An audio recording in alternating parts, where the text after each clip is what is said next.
Hello students, welcome to my YouTube channel. हमने एक series start किया जैसे कि आपको बताया था कि जिसके अंदर हम CSIR के क्वेश्चन सॉल्व करेंगे डेली 5 to 10 और पार्ट बी से स्टार्ट कर रहे हैं। उसमें हमने कल सॉल्व किए थे अपने 21 to 30 क्वेश्चन। आज करेंगे 31 to 40 क्वेश्चन। तो चलो अपने फर्स्ट क्वेश्चन की तरफ मूव करते हैं। फर्स्ट क्वेश्चन में क्या पूछा गया है, the mutation in the oncogene falls under which of the following classes. अगर ऑन्कोजन में म्यूटेशन होती है तो वो कौन सी क्लासेस के अंडर आता है। देखो बच्चों, होता क्या है, जैसे ऑन्कोजन होते क्या है, ये है cancer causing gene, cancer causing genes. ठीक है, तो क्या हुआ कि जैसे पहले प्रोटो ऑन्कोजन होता है, इनमें क्या होता है, नॉर्मल होता है सब कुछ, लाइक सेल की ग्रोथ नॉर्मली होगी, सारे काम क्या होंगे, नॉर्मली होंगे। एक टाइम पे एपोप्टोसिस हो जाएगा, सेल की डेथ हो जाएगी।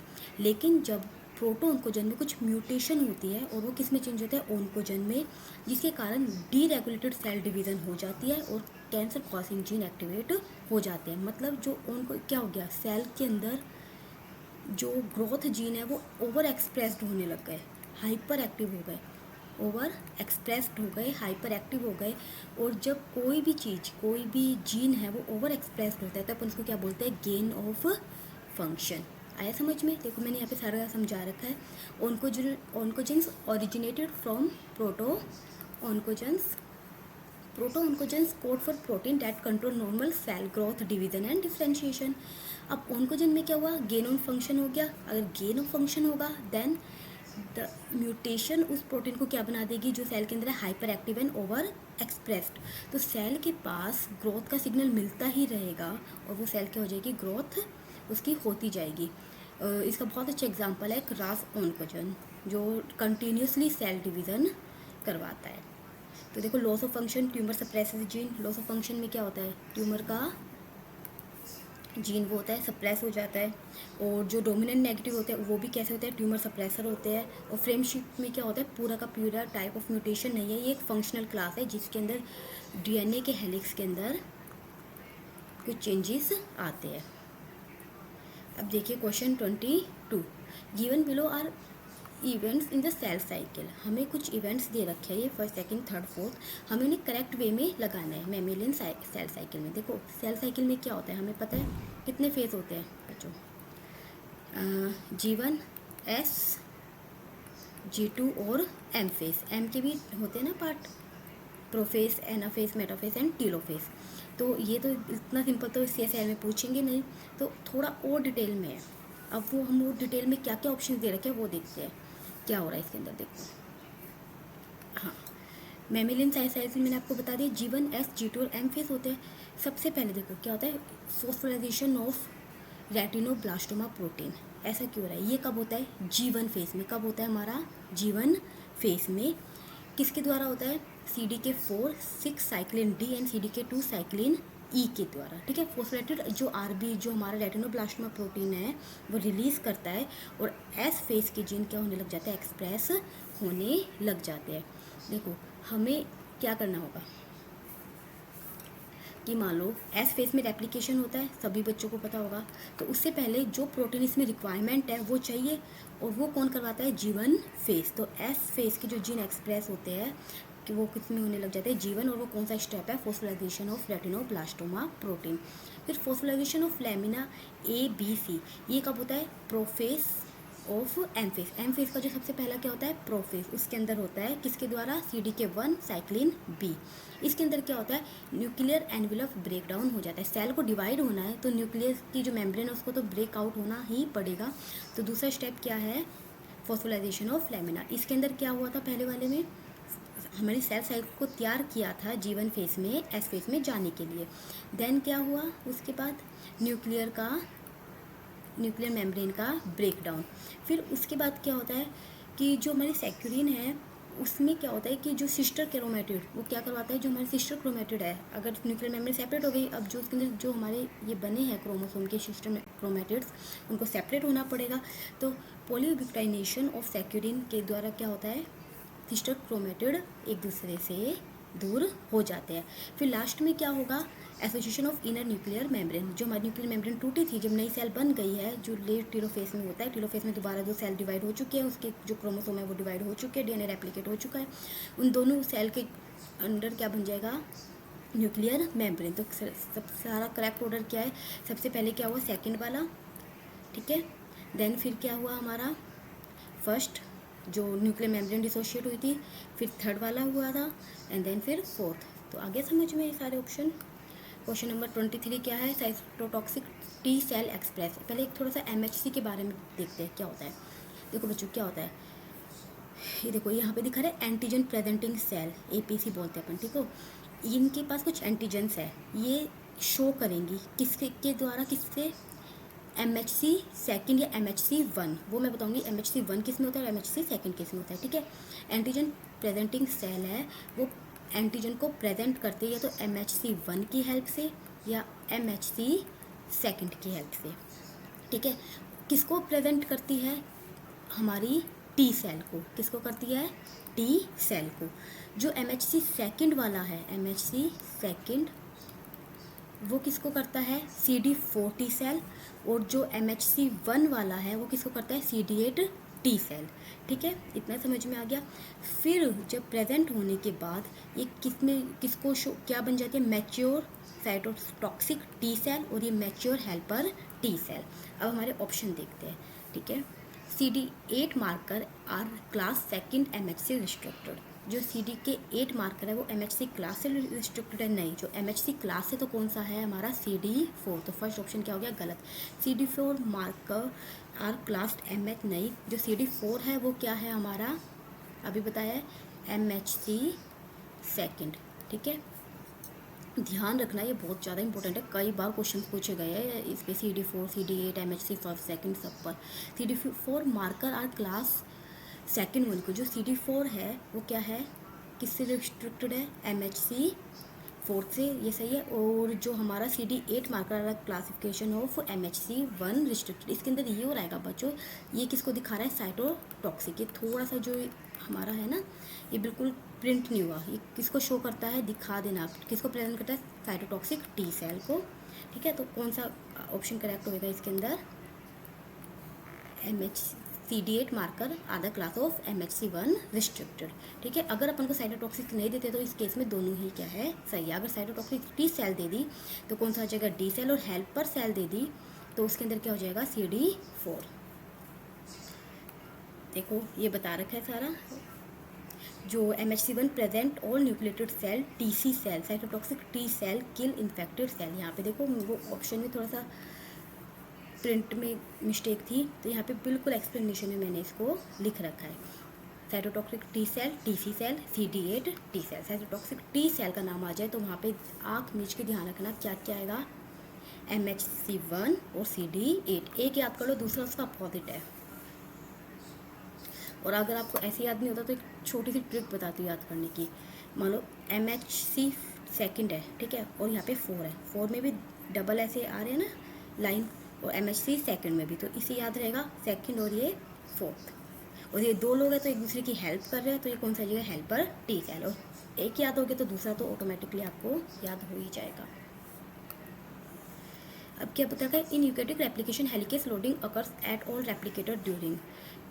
यूकैरियोटिक रेप्लिकेशन है उसके अंदर हेलिकेस लोडिंग कब होती है, देखो अभी अपन ने ये जो अपनी साइकिल थी डिस्कस की थी, कौन कौन से फेज करे थे, G1, S, G2 और M फेज, ठीक है।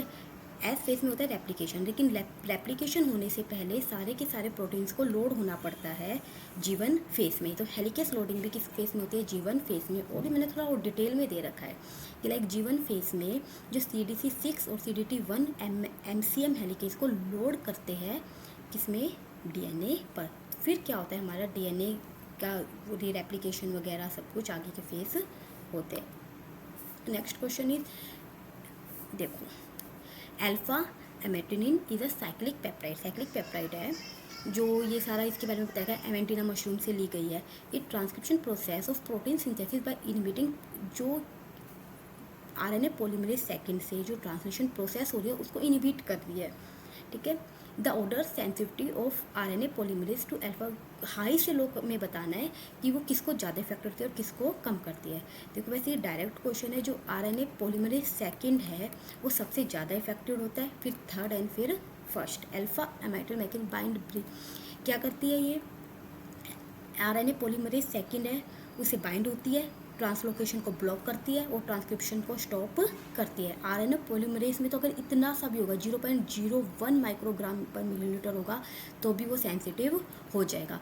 आरएनए पॉलीमरेज सेकंड में 20 ग्राम और आरएनए पॉलीमरेज में अगर मोर देन 2200 माइक्रोग्राम से भी ऊपर होगा तो भी कुछ फ़र्क नहीं पड़ेगा। तो सबसे ज़्यादा किसको इफेक्ट करती है, सेकंड। केवल इतनी सी क्वांटिटी होगी 0.01 माइक्रोग्राम में भी उसको क्या करेगी, उसके लिए सेंसिटिव हो जाएगी। क्वेश्चन नंबर 36, उसके अंदर क्या कह रहा है, which of the following chemical is the DNA intercalator. ठीक है, ये इंटरकैलेटर है, ध्यान रखना। इंटरकैलेटर्स क्या होते हैं, ये बिल्कुल प्लेन शीट लाइक स्ट्रक्चर होते हैं, जैसे ये हमारा एक्रिडिन ओरिन। ये क्या होता है, डीएनए हेलिक्स में बीच में जाकर आ जाते हैं। ठीक है, इंसर्ट हो जाते हैं उनके स्टैक बेस पेयर में। जो बेस पेयर ऐसे लगे हुए हैं उनके बीच में, जो हमारे बेस पेयर होते हैं ना, यहाँ पे बेस पेयर रहते हैं, उनके बीच में क्या आ जाते हैं हमारे ये इंटरकैलेटर। आ रहा है समझ में, ये ऐसे ऐसे आ जाएंगे और पूरे जो हमारी प्रोसेस है, जो हमारे डीएनए है उसमें म्यूटेशन कर देंगे। तो देखो इसका एक एग्जांपल है जो इंटरकैलेटर का है, वो है एक्रिडिन ऑरेंज। ठीक है, यहाँ पे दिखाया गया ये एक्रिडिन ऑरेंज। प्रोफ्लेविन, ये भी इसी का ही एग्जाम्पल है। तो देखो ये क्या होते हैं, planar polycyclic molecular insert between the stacked base pair. ठीक है, 3 रिंग प्लेनर स्ट्रक्चर ये इंटरकैलेट करते हैं, कॉज फ्रेम शीट म्यूटेशन कर देते हैं। ठीक है, अब हम और भी एग्जाम्पल देख लेते हैं। जैसे यूवी है, यूवी क्या करवाता है, अल्ट्रावायलेट रेडिएशन, ये जो पिरामिड 2 बेसिस होते हैं उनके बीच में डाइमर का फॉर्मेशन करवा देता है। ईएमएस क्या है, जो इथाइल मीथेन सल्फोनेट, ये एक एल्केनाइटिंग एजेंट है जो पॉइंट म्यूटेशन करवाता है। और 5 ब्रोमो यूरेसिल क्या है, बेस एनालॉग है जो ट्रांजिशन म्यूटेशन करवाता है। ये जेनेटिक्स में हमारे या मोलिकुलर बायोलॉजी में म्यूटेशन वाले में सारे एग्जांपल्स होते हैं। ठीक है, अब देखो नेक्स्ट क्या है, in chick development of wing feather, thigh feather and claw development of epithelial specific control by the induction from mesenchymal component from different source of dermis they may be attribute to. क्या कह रहा है कि chick की development में wing feather, thigh feather, claw dependent on epithelial, एक epithelial specificity से होता है जो इंडक्शन करवाती है क्या बनाने, किससे, mesenchymal component from different sources of dermis से। उसका कौन कौन सा एट्रीब्यूट हो सकता है, ऑटोक्राइन इंडक्शन से होती है, रीजनल स्पेसिफिटी इंडक्शन से होती है, रिसेप्टर एक्टिवेशन बाय हार्मोन से होती है, एक्टिवेशन ऑफ जीन इंट्रैक्शन से होती है। तो इसका डायरेक्ट आंसर है रीजनल स्पेसिफिटी ऑफ इंडक्शन। इसके अंदर क्या होता है, देखो बच्चों, mesenchyme carries positional information and regional identity. जो मेसेनकाइम हमने बताया था ना, मेसेनकाइमल से उसके पास पोजिशनल इन्फॉर्मेशन होती है, रीजनल आइडेंटिटी होती है। ठीक है, कि ऑर्गन स्पेसिफिक डिफ्रेंशिएशन करना कि कौन सा ऑर्गन कहाँ जाकर क्या बनेगा, कौन सी सेल कहाँ जाके कौन सा ऑर्गन बनाएगी। तो जो डर्मिस मेसेनकाइम होती है वो क्या बनती है, from wing region induce wing feather. जो डर्मिस के रीजन में मेसेनकाइम है वो उसको इंडक्शन मिला हुआ है, उसको सिग्नल मिला हुआ है, वो क्या बना देगी, विंग फीदर। और सेम एपिथेलियम जो थाई मेसेनकाइम है वो क्या बना देगी, ऐसे थाई फीदर। तो ये रीजनल है कि मतलब इसी रीजन में जाकर ये यही काम करेगी, ये इंडक्शन यही प्रोवाइड करवाएगी। क्वेश्चन नंबर 38, ये बहुत डायरेक्ट क्वेश्चन आया हुआ है, alveolar cell of the lungs किससे अराइज होती है। डायरेक्ट आंसर है इसका एंडोड्रम। जो एल्वेली सेल होती है वो किससे ड्राइव होती है, एंडोड्रम। और मीजोड्रम से क्या होता है, cartilage, smooth muscle, blood vessel, ये किससे होते हैं, मीजोड्रम से। और एंडोड्रम से ब्रोंकिया, और भी पूछ सकते हैं, ट्रैकिया, ब्रोंकियोल्स, एल्वेली टाइप 1 और type 2। Question number 39, floral diagram किसका दे रखा है हमें, अरेबिडोप्सिस। इसके अंदर क्या है कि इसके अंदर क्या होता है कि लाइक जो हमारा एक मॉडल होता है, whorl A sepal, whorl 2 A plus B petal, whorl 3 B plus C stamen and whorl C, जो सी है वो कार्पल। मतलब देखो ऐसे करते हैं, ए है जो ए जीन है वो क्या कर रहा है, sepal, A plus B petal, B plus C stamen and जो सी है वो क्या कर रहा है, कार्पल। इसमें क्या हो रहा है, जो सेपल अगर म्यूटेंट हो गई, जो सेपल बन रहा है, कार्पल बन रहा है। ठीक है, तो ए ओनली होगा तो सेपल। अगर इन्होंने कहा, और देखो इसको ऐसे नहीं समझते, इन्होंने कहा सेपल सेपल बन रहा है, क्या बन रहा है, सेपल और सेपल, ए तो सेपल बना ही रहा है। अगर दूसरे केस में भी क्या बन रहा है, सेपल, ए हटा दो, बी किसको कर रहा है, पेटल, ए और बी मिलकर पेटल कर रहे हैं। अगर मान लो ए तो सेपल को दे ही रहा है, जो ए के पास सेपल का तो जीन है ही, और ए और बी मिलकर क्या कर रहे हैं, पेटल। बी और सी क्या कर रहे हैं, स्टेमन, और सी क्या कर रहा है, कार्पल। लेकिन इस केस में भी क्या बना हमारा, कार्पल। अब इस केस में भी कार्पल बना, तो सी तो कार्पल बना ही रहा है, लेकिन यहाँ पे कौन स्टेमन बनाने में कौन कंट्रीब्यूट कर रहा है, बी जीन। तो यहाँ पर भी जो बी जीन और यहाँ पे बी जीन, तो कौन सा है, बी क्लास जीन अलोन। देखो एक बार इस चीज़ को ना वापस से बहुत डिटेल में समझते हैं। जैसे ए है, मान लो वो क्या बना रहा है, sepal, A plus B petal, B plus C stamen, and C क्या बनाना है, कार्पल। ठीक है। अब देखो यहाँ पे भी क्या हुआ, यहाँ पे भी सेपल आ गया, यहाँ पे भी सेपल आ गया, यहाँ पे कार्पल आ गया, यहाँ पे कार्पल आ गया। इस केस में तो सेपल बन रहा है, इस केस में पेटल क्यों बना, क्योंकि बी जीन आया। ठीक है। इस केस में कार्पल बन रहा है, इसमें स्टेमन बन रहा है, इसमें स्टेमन क्यों बना, सी तो है ही, कार्पल क्यों बना, क्योंकि इसमें क्या आ गया, बी जीन। तो मतलब कौन इफेक्ट कर रहा है इन दोनों चीज़ों को, बी क्लास जीन अलोन। अब देखो दूसरा क्या, migration of individual cell from the surface into the embryo's interior is termed as. जो माइग्रेट हो रही है सेल एम्ब्रियो के अंदर की साइड, अपन उसको क्या प्रोसेस बोलते हैं, वैसे इसका आंसर है अपना इनग्रेशन। इनग्रेशन में क्या होता है, माइग्रेट होती है सेल अंदर की साइड, जैसे सी अर्चिन वगैरह में होता है, सी अर्चिन, चिकमीजोडम में। एक बार अपन सारी प्रोसेसेस पढ़ लेते हैं। इन्वेजिनेशन क्या होता है, इनफोल्डिंग ऑफ सेल, सेल की इनफोल्डिंग दिखाई दे रही है। इन्वोल्यूशन क्या होता है, इन टर्निंग ऑफ सेल, एक के ऊपर जैसे सेल टर्न होकर शीट की फॉर्म में जाकर बन रही है। और डीलैमिनेशन में क्या होता है, सेल एक स्प्लिट हो गई और यहाँ पे शीट्स बना दी। इनग्रेशन में क्या होता है, माइग्रेशन होता है इंडिविजुअल सेल का एम्ब्रियो के अंदर, दिख रही है सेल का क्या हो जाएगा, माइग्रेशन हो जाएगा। ये ड्रोसोफिला और सियरचिन के अंदर होता है। समझ में आया। और बच्चों अगर आपको फुल कोर्स चाहिए तो फुल कोर्स आपको मिलेगा सैनमिश लाइफ साइंस, उसमें सारी की सारी यूनिट्स कवर करवाई हुई है विद पीडीएफ।